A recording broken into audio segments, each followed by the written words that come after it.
नमस्कार दोस्तों, जय श्री राम। लास्ट वीडियो में हमने बात किया द कश्मीर फाइल्स के रिएक्शन के ऊपर, कश्मीर में हिंदुओं के ऊपर, और हिंदू कैसे 700 साल की गुलामी के बाद आज तक सोता रहा है उसके ऊपर। आज थोड़ा और आगे बढ़ेंगे। आगे बढ़ने का मतलब है पीछे की तरफ आगे बढ़ेंगे। लास्ट वीडियो में हमने बात किया था 1990 कश्मीर जेनोसाइड के बारे में। आज थोड़ा दूर चलते हैं। जालियांवाला बाग के बारे में तो हम सब ने पढ़ा है। पंजाब का जालियांवाला बाग, जनरल डायर जिसने आदेश दिया था निहत्ते जनता पर गोली चलाने के लिए अंग्रेज फौज को, और अंग्रेज फौज ने गोली चलाई थी और बहुत सारे लोग मारे गए थे। इतिहास में दर्ज है वो दिन, इतिहास में दर्ज है वो जगह, और इतिहास में दर्ज है वो लोग जो मारे थे और जो मरे थे। और एक जालियांवाला बाग बना जिसके बारे में ना कोई जानता है, ना कोई बात करता है, ना ही इसमें कोई अंग्रेज अफसर था। इस बार भी सामने थी हिंदू जनता,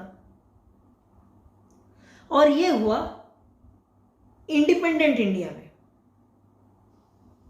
हमारा so called quote on quote independent secular India.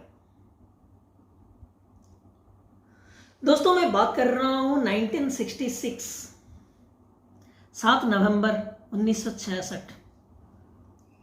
Prime minister थी इंदिरा गांधी जी,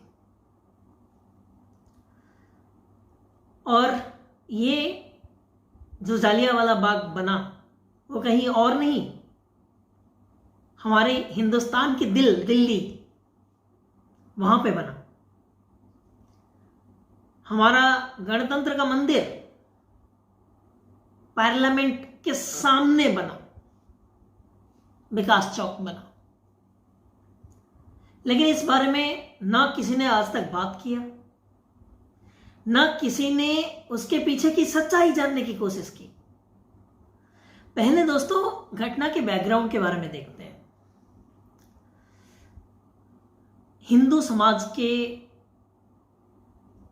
जो हमारी धार्मिक आस्था है उसके हिसाब से गाय को हम सिर्फ एक जानवर नहीं मानते, गाय को हम हमारी मां मानते हैं। हमारा धर्म है ही ऐसा। हम सूरज से ऊर्जा मिलता है हमको, हम उसको भगवान मानते हैं। चांद से हमें शीतल किरण मिलता है, हम उसे भगवान मानते हैं। बारिश का पानी हमें हमारी एग्रीकल्चर में हेल्प करता है, हम इंद्रदेव को उसका भगवान मानते हैं। हम तो गिरी गोवर्धन को भी भगवान बना दिए और उसका पूजा किया, क्योंकि भगवान ने बोला कि गिरी गोवर्धन हमें इतना कुछ देता है। पेड़ को हम भगवान मानते हैं क्योंकि पेड़ से हमें इतना कुछ मिलता है। नदी को हम भगवान मानते हैं क्योंकि नदी से हमें कुछ मिलता है, हम उससे लेते हैं। तो हम जिससे भी कुछ लेते हैं उसको अपना सम्मान दिखाने के लिए हम उसे भगवान का दर्जा देते हैं। गाय से तो हमें बहुत कुछ मिलता है। हम जब एक छोटा बच्चा होते हैं ना, माँ का दूध छोड़ते हैं, गाय का दूध पीना शुरू करते हैं, तो गाय होती है ना हमारी माता, इसीलिए गाय को हम माँ बोलते हैं। और गाय एक ऐसी जीव है, जिंदगी भर वो हमेशा हमें देती रहती है, जैसे मां हमें देती रहती है। इसलिए हम बोलते हैं गौ माता। तो हमेशा हिंदू समाज में एक रहा है गोरक्षा। छत्रपति शिवाजी, महान छत्रपति शिवाजी ने अपने बचपन में ही एक कसाई गाय को घसीटते हुए लेके जा रहा था। जब उन्होंने देखा, उस कसाई के हाथ काट दिए। तो ऐसा रहा है हमारा हिंदू समाज। उसी गाय की रक्षा के लिए स्वाधीन भारत में सो called quote unquote secular and democratic India, secular and democratic India में जो हमारे साधु थे, संत थे, वो लोग सामने आए गौरक्षा के लिए, और जो गौरक्षक थे वो लोग सामने आए गौरक्षा के लिए। 7 नवंबर 1966 ये दिन क्या मायने रखता है? कुछ नहीं, कुछ एक छोटी सी घटना घटी थी। तो मैं आज वो छोटी सी घटना के बारे में विस्तार से बताऊंगा, क्योंकि आज तक विस्तार से इस बारे में किसी ने बात नहीं किया। तो दोस्तों, ऐसा नहीं था कि ये जो साधु थे या गौरक्षक थे ये किसी को बताए नहीं और रास्ते पे उतर आए। 2 महीने पहले तत्कालीन प्रधानमंत्री, the most powerful women of India, Indira Gandhi ji, उनको बताया गया था और उन्होंने इस चीज का प्रॉमिस भी किया था कि हम गौ रक्षा के लिए काउ स्लटरिंग जो है उसको बैन करने के लिए हम कानून लाएंगे। लेकिन आज यूजुअल, आज ऑलवेज, कांग्रेस ने आज तक हिंदुओं को किया अपना कोई भी वादा रखा है? तो वो भी रखी नहीं, तो मजबूरन रास्ते पे उतरना पड़ा। 3 से 5 लाख साधुज और गौरक्षक जो थे उस समय के दिल्ली के रास्ते में उतरे। शाहीन बाग जैसे महीनों जाम करके नहीं रखा दिल्ली को। उस समय में पार्लियामेंट भवन तक प्रोटेस्टर पहुंच सकते थे। तो ये 3 से 5 लाख साधु इकट्ठा होके सत्याग्रह करने पार्लियामेंट के सामने पहुंचे और उस समय के प्रधानमंत्री जी इंदिरा गांधी जी ने एक, वो तो मानी जाती थी ना strong women, iron lady, strong decisions लेने के लिए मानी जाती थी। तो उन्होंने लिया एक स्ट्रॉन्ग डिसीजन। क्या था वो स्ट्रॉन्ग डिसीजन? रिपोर्ट में आया दिल्ली पुलिस, लेकिन देखने वाले बताते हैं दिल्ली पुलिस पे भरोसा नहीं आया मैडम को। Free India after freedom, independent India में पहली बार दिल्ली में आर्मी बुलाई गई और इंदिरा गांधी के कहने पे आर्मी का दस्ता उस भीड़ पे, साधुओं पे जो प्रचार करते हैं अहिंसा परमो धर्म, उन पे गोलियां चलाई गई, टीयर गैस के गोले फेंके गए, बुलेट स्प्रे किया गया और सरकारी हिसाब से 8 साधु मारे गए। जैसे मैंने पहले से कह रखा है 3 से 5 लाख की भीड़ थी और उस पे गोलियां चलाई गई। सरकारी हिसाब कहता है 8 साधु मारे गए। उससे पहले का सरकारी हिसाब कहता था 256 साधु मारे गए। फिर ये संख्या कम के आ गई 8 पे। वैसा ही जैसे कश्मीर में पहले कुछ 4156, फिर 188, अभी तो सिर्फ 88। ऐसा ही है इनका सरकारी हिसाब। तो जो उस समय के देखने वाले थे, आंखों देखा हाल जिन्होंने देखा है, उनके हिसाब से 4 से 5 हजार साधु मारे गए थे।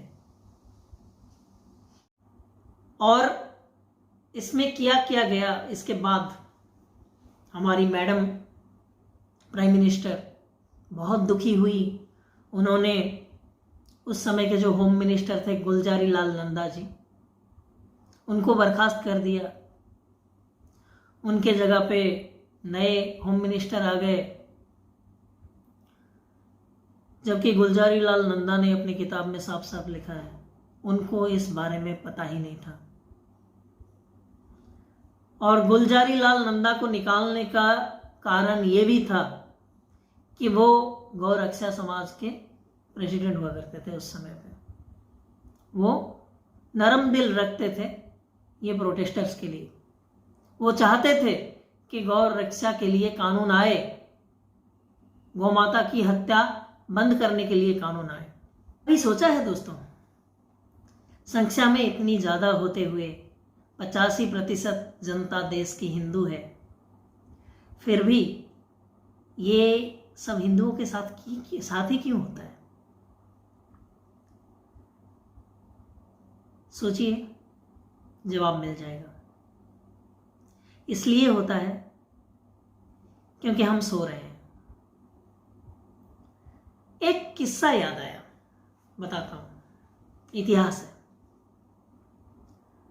जब कलिंग युद्ध के बाद सम्राट अशोक का हृदय परिवर्तन हुआ, उन्होंने बौद्ध धर्म ले लिया, उन्होंने बौद्ध धर्म का प्रचार प्रसार किया, युद्ध करना छोड़ दिया। एक क्षत्रिय के लिए धर्म होता है युद्ध करना। लेकिन जब उन्होंने युद्ध छोड़ दिया और बौद्ध धर्म का प्रचार प्रसार करने लगे, तो देश की सेना धीरे धीरे दुर्बल होती गई। उसका फायदा उठाया ग्रीक ने और हमला करना चाहा हिंदुस्तान पे। सोने की चिड़िया, भारत हमेशा हमारा सोने की चिड़िया रहा है, इसीलिए ये परदेसी लुटेरों का हमेशा नजर भारत पे रहता है। जब ग्रीक राजाओं ने आक्रमण करना चाहा, सेल्यूकस निकेटर जब आक्रमण करना चाहा, उस समय पे मौर्य वंश का जो राजा थे हिंदुस्तान में, वो बौद्ध धर्म के प्रचार प्रसार में ऐसे लगे हुए थे कि उनको अपने राजधर्म या क्षत्रिय धर्म पालन करने का होशो हवास नहीं था। तब उनकी सेनापति थे पुष्यमित्र शुंग, ब्राह्मण थे, वो मगध सेना के सेनापति थे। वो आगे आए, बाहर के शत्रुओं के आक्रमण से देश को बचाया, मौर्य वंश का समापन किया और शुंग वंश, ब्राह्मण वंश का शुरुआत किया था पुष्यमित्र शुंग ने। यूट्यूब में जाइए, पुष्यमित्र शुंग के ऊपर बहुत सारे वीडियो है, आप देख सकते हैं। सनातन धर्म का पुनरुद्धार भारत में पुष्यमित्र शुंग ने किया था और वही राजाओं को उन्होंने आक्रमण करके निस्तो नाबूद किया जो बौद्ध धर्म के चलते अपने राजधर्म भूल गए थे। तो दोस्तों, आज समय कुछ वैसा ही है। ऐसा नहीं है कि आपको धर्म रक्षा के लिए, अपनी रक्षा के लिए हथियार उठाना पड़ेगा। हम वो नहीं जो कहते हैं 15 मिनट के लिए पुलिस हटा दो, हम ये कर लेंगे वो कर लेंगे। जो बोलते हैं ना, वो कुछ नहीं कर सकते। आप बस अपने आप को पहचानो। आप बस ये याद रखो, हिंदुस्तान में 85% हिंदू आप लोग वो हो जो तलवार के डर से सलवार नहीं पहने। बहुत बार 700 साल डराया गया, धमकाया गया, बोला गया ये तलवार है, ये सलवार है, क्या लोगे। हमने तलवार को चुना, गर्दन दिखा दिया, सलवार नहीं पहना। कुछ लोग बदल गए, जो तलवार के डर से सलवार पहन लिए, वो लोग आज हमें वो 15 मिनट के लिए पुलिस हटा दो का डर दिखाते हैं। बोलो उनको, डर तुम में है। बड़े भाई का कुर्ता, छोटे भाई का पैजामा, डर तुम लोगों को लगता है, इसलिए तुम बदल गए तलवार के डर से। हम नहीं बदले, और हम बदलेंगे भी नहीं। तब नहीं बदले जब हमारे गले पे तलवार लटकी थी, तब नहीं बदले जब गुरु गोविंद सिंह के 2 छोटे छोटे बच्चों को दीवार में चुनवा दिया गया। उनके आगे ये ऑप्शन रखा गया कि अल्लाह को मान लो। जो छोटा सा था ना 6 साल का, उसने भी बोल दिया मैं वाहेगुरु के अलावा और किसी को नहीं मानता। दीवार में चुनना पसंद कर लिया।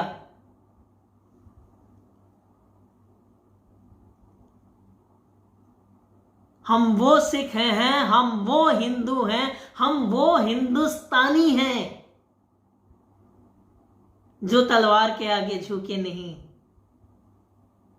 बस सो रहे हैं। नींद थोड़ी गहरी है दोस्तों। अगर हम सो नहीं रहे होते तो so called madam prime minister, iron lady, क्या उनकी हिम्मत होती हमारे 5000 हिंदू साधुओं के खून से दिल्ली की रस्तों को लाल बनाने के लिए? नहीं होती। आज सरकार में कोई ऐसा है जो हमारे बारे में सोचता है? ये लोग तो कभी नहीं सोचे। ये लोग हमेशा ये सोचे कि अगर ये 85% इकट्ठे हो गए तो हम नहीं आएंगे, हमारी सत्ता नहीं रहेगी। इसीलिए 15% के पीछे ये लोग भागने लगे, और वो 15% आज 15 मिनट समय मांगता है पुलिस हटाने के लिए। ये अलग बात है, 15 मिनट के लिए पुलिस हटी, और ये 15% कुछ खुरापात करने की कोशिश किया तो कसम परशुराम जी की, मुझे भरोसा है पुष्यमित्र शुंग परशुराम जी वापस अवतार ले लेंगे, जैसे लिया था कोलकाता वाले दंगे में गोपाल पाठा के रूप में।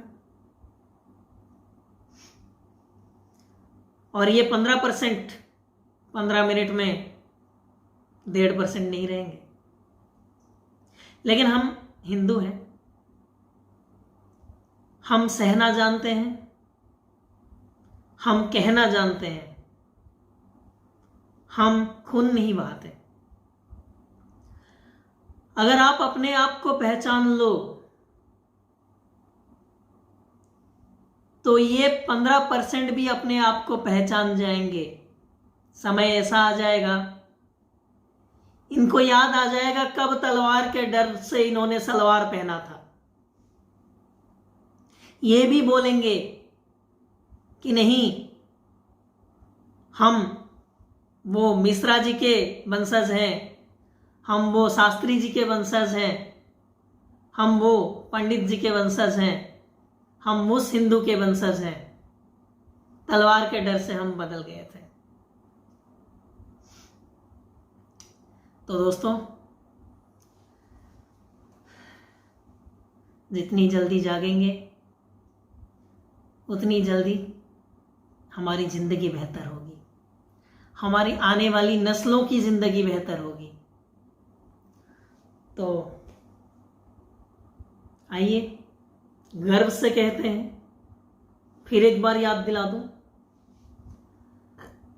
1992 में जागे थे, आज वहां पे राम मंदिर बनेगा।